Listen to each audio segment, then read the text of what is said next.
Hello, everyone. This is your librarian, Miss Roberts, here to talk to you about the Big 6. Now, the purpose of this lesson is for you to learn the essential framework of the Big 6 research method and to develop inquiry and research skills to be applied to your research project.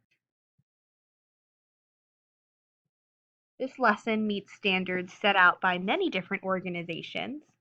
The Texas Essential Knowledge and Skills 8th grade technology application standard 5B states that the student is expected to apply appropriate search strategies, including keywords, Boolean operators, and limiters, to achieve a specified outcome that includes a variety of file formats.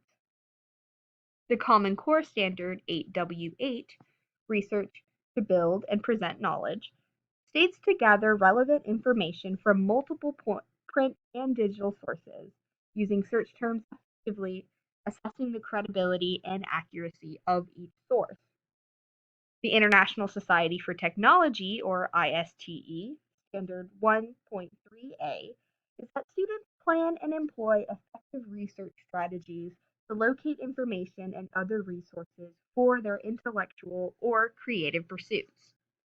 And then finally, the 2018 American Association of School Librarians, or AASL standard 4A1, is determining the need to gather information.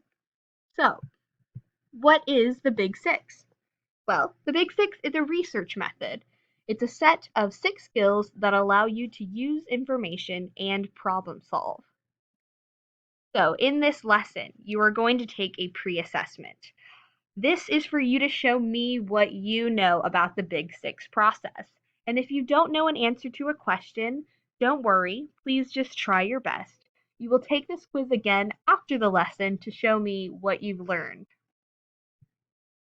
So overall, during this lesson, you will take the pre-assessment, learn more about the Big 6 research method, and check out some additional resources while meeting several standards such as Texas state standards, Common Core standards, ISTE, and AASL standards.